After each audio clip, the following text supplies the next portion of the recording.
સેવાકીય પ્રવૃત્તિઓમાં સદાય અગ્રેસર એવા સુરતના સુલતાનાબાદ ડુંબસ ગામના ખેડૂત પુત્ર અને રિયલ એસ્ટેટ ડેવલપર દીપકભાઈ ઇજારદારે તેમના લાડકવાયા પુત્ર ધ્યેયના 19મા જન્મદિવસની ઉજવણીએ નવી સિવિલ હોસ્પિટલમાં સારવાર લેતા 1200 દર્દી પરિવારો અને ડુમ્મસ ભીમપોર સહિતના આસપાસના 300 ગરીબ પરિવારોને અનાજની કીટ, સાડી અને ટુવાલ કીટનું વિતરણ કરી જન્મદિવસને સેવા દિવસ તરીકે મનાવ્યો હતો।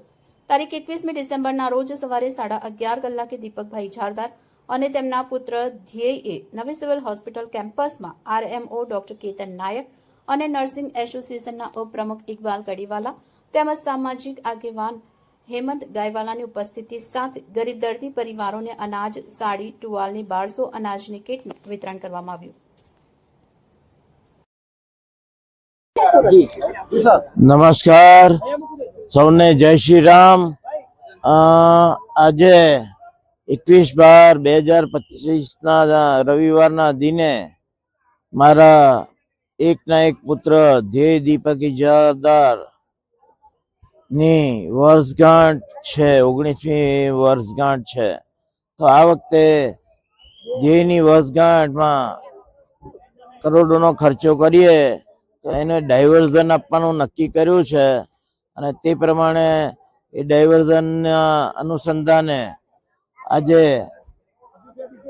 સિવિલના 1200 દર્દીઓને અનાજની 1200 રૂપિયાની કીટ, એની સાથે સરસ મજાનો મોટો બાથ ટોવેલ અને એની સાથે એક સાડી દરેક પેશન્ટને મારા પુત્ર ધ્યેયના હસ્તે વિતરણ કરવાનો પ્રોગ્રામ હમણાં સિવિલ હોસ્પિટલમાં ચાલી રહેલો છે।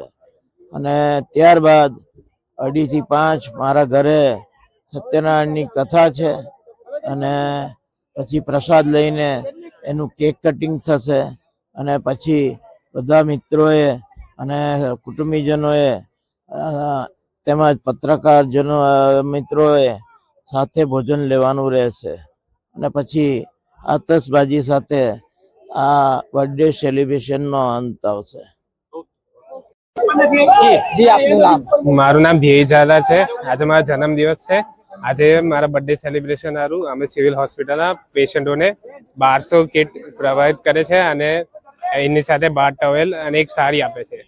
આ બર્થડે મારી જરાક અલગ છે કેમ કે બીજા બધા તો બર્થડે એમ કેક સેલિબ્રેશન કરે, બહાર જાય એવું કરે, પણ મારા પપ્પાથી પ્રભાવિત થઈને હું બી આ મતલબ ગિવ આઉટ કરવા, મતલબ પેશન્ટોને પાછું આપવાનું એવી રીતે આનંદ થઈ છે। યુવા તરીકે શું સંદેશો આપશો? કારણ કે યુવા લોકો બર્થડે સેલિબ્રેશન કેક કાપીને પાર્ટી કરીને મનાવતા હોય છે।